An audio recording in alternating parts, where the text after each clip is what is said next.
Yeah, I'm worming the horses today, or two of them. I already wormed two of them, and I'm using a new. I've used a lot of different wormers in the past.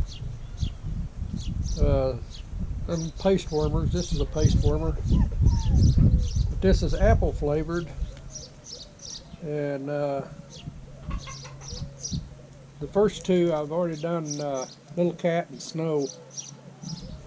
Oh, I'm gonna do Catalina and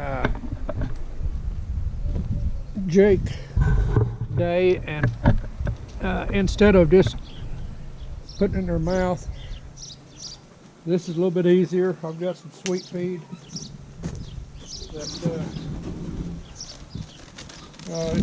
they really eat that good, and I got just a little bit, about a small cup, and for the bigger horses I go about 1,000 pounds. That's a little bit high, but that does a good dose to them. I'm gonna Catalina first, but the way I've done it is dial it out. Anybody that wants to do it yourself, it's real easy. You just set the dial. It's a twist dial, whatever weight you think your horse is, or donkey, whatever you got. Normally what I've always done, you got to wait till midday usually, or early in the morning, because if they have a bunch of hay in their mouth, they usually don't like the taste of it, and that hay, they keep a little hay in their mouth, and they'll spit that hay out, and the wormer goes with it. So you always have to do it on an empty stomach, or an empty mouth, you know, late in the day or before you feed them in the morning, or they'll spit it out, because they usually don't like it, but they seem to like this okay. I just mix it with the sweet feed, and they eat it right up. And you just shoot it in there, the amount, and close that back up, and then just mix it in. Pretty good.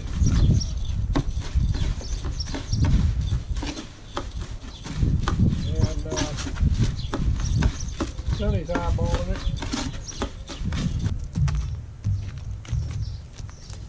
Okay, just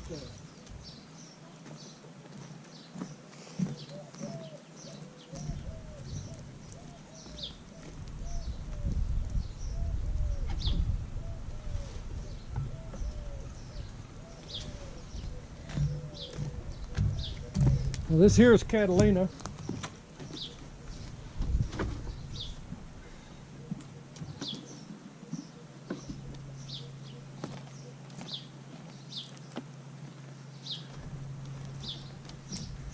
She's about, I think, 25. We don't ride her much anymore.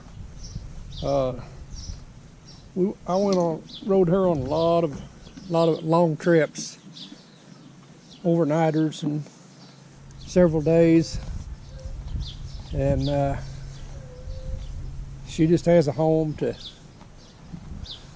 eat and sleep.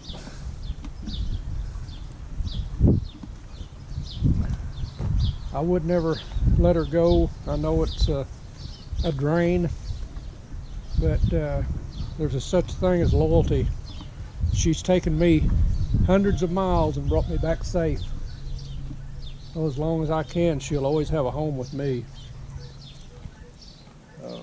She's still a nice horse. She's had health problems in recent years, ulcers. We worked on them, and we just don't ride her much anymore. Because we've got the young ones to go on long distance stuff.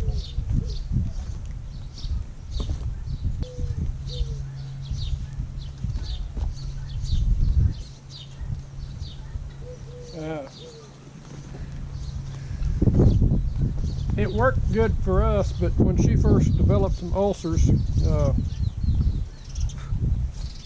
you can get treatment done by the vet. It's very expensive, or it used to be. I guess it still is. And then it's no guarantee that it won't come back. She's a nervous horse. She doesn't act bad out on the trail or under saddle or catching her or anything like that, but she's a nervous horse, and that's partly on the ulcers. But anyway, what I used on her is an old-timey remedy, is raw cabbage, and they love it. She'll eat that stuff all day if you let her. But when she had ulcers pretty bad, she was always almost like she was colicky. She was hard to get gird up, and ulcers usually affect them right in here. One way you could check is put pressure points on them, all down through here and right in here. And if they've got ulcers, if you're suspicious of them having ulcers, the pressure points, they'll jerk their head around like they're going to bite you. Up in here too, but right here. But we used that raw cabbage, and that pretty well took it away. And didn't have to do that veterinary thing. Nothing against veterinarians, but you know, you've got to watch your budget if you can. And there is old remedies, a lot of old remedies to stuff if you find out. You know, talk to older people. But raw cabbage, it worked for me, and I don't know whether it'll work for the next person along, but it worked for me. And but we got her retired pretty much. She just lives and has a good time with her family,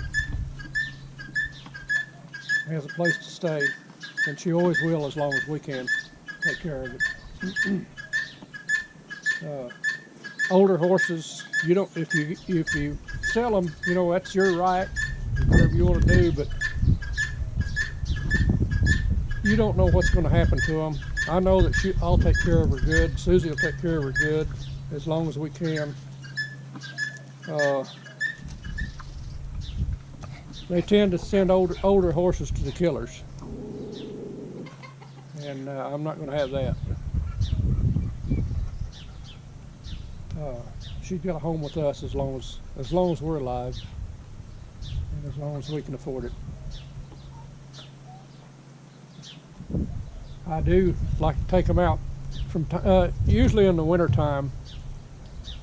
I'll saddle up one horse and lead usually her, because she's the alpha mare of the group, and take them all out and just let them run along with me, and then just turn her loose out there and let her graze for a while, just kind of go on a picnic. And they'll run around and have a big time out there in the open land. And then when I come back, I always grab her lead rope and lead her, because everybody will usually follow. The donkeys are a little hesitant, especially these. Now Maggie thought that was her mama. But the other donkeys, they're not as, I guess, I don't know what the word would be, bonded or clingy, but they will follow these horses, but not as well as Maggie. Maggie followed them everywhere they went.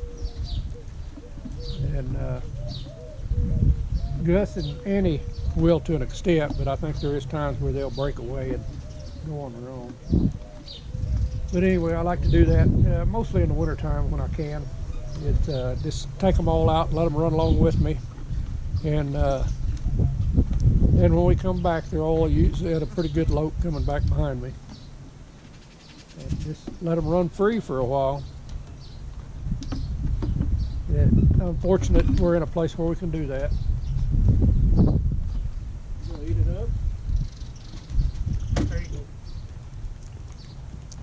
She's getting a little bit gray around the edges.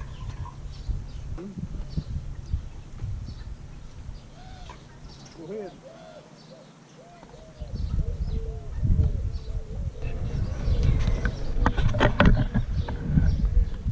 Well, here goes nothing. See how Jake will take it. This is the normal way.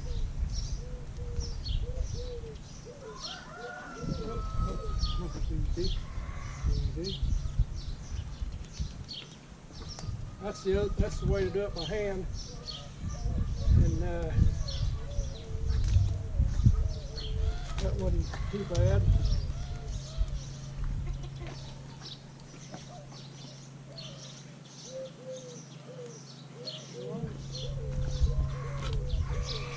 That's the manual way to do it instead of doing it with feed. But you got to be sure and do it before you give them any feed of any kind, because they hold that feed in their mouth back in there, and they'll get that wormer, that paste, mixed with it, and then spit it all out. And it goes out on the ground.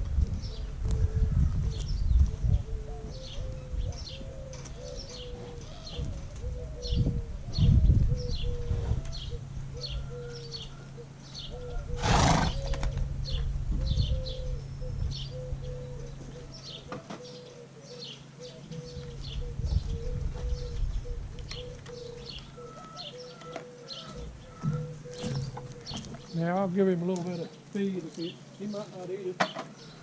He got that apple taste in his mouth. See.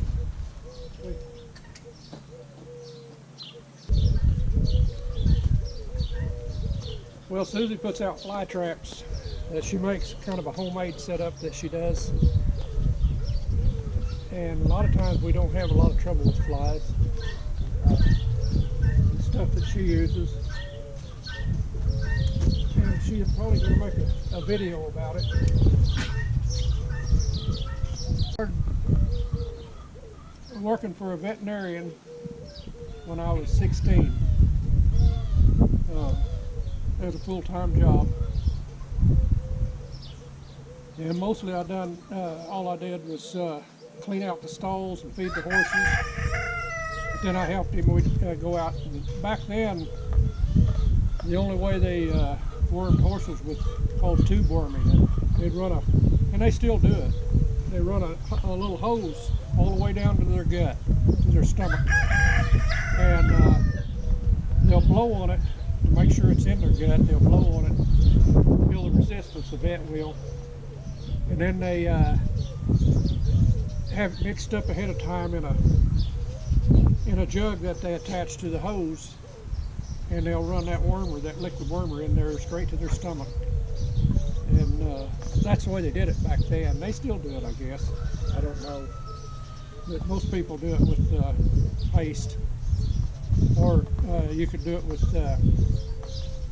special feed that's got a wormer in it, little pellets. But back even before that, what people used to use a long time, there was two different things. One was tobacco, chewing tobacco. Horses like to eat, most horses will eat chewing tobacco. You don't want to give them too much. They'll eat cigarettes. But I think it's beech nut chewing tobacco is what people used to worm horses with, and I don't know. But that's just the way it was. Some things worked good back then and some things didn't. But anyway, we're done for this. Thought somebody might want to know. You want to do it yourself. If you don't do it, you know, a lot of people get a vet to come out and do it, which is fine. That's the way. But if you're on a budget, trying to save all the money you can do it this way too. You can do it yourself. You just have to work with your horses every day. Talk to them, whistle to them. Another thing that I'm doing here, I'm being real careful too. They can kill you with this head of theirs. They got a hard head, and when they swing it, they can knock you flat out. And a long time ago, there was a young girl in Oklahoma. I remember hearing about it. She was an expert rider. I think she was a barrel rider. And I don't at all make light of this, but she was on top of her horse. She was in the saddle, and she was reaching out and scratching him. The way I was told, you know, between the ears, they like that. And he popped back real quick because she had her head out there and hit her right in the head and killed her. She fell off the horse. She was dead when she hit the ground. The way I heard the story. I don't usually, I'm always cautious when I get around their head because you don't know what a boom might hit and it might scare them, or somebody might fire off a round around here somewhere. They swing that head, that's hard, and they can knock you down with that head. So, my advice is to be real cautious around that head. The hardest part right between them ears, that's just like a sledgehammer hitting you. I've known people to get hit from side to side with a horse's head and survived it, but it's not a good feeling. Anyway, that's all I'm going to talk about. And it's getting pretty close to feeding time, so I'm going to put him back up. Is that right? Well, he's a good boy. Thanks for watching Out West Homestead.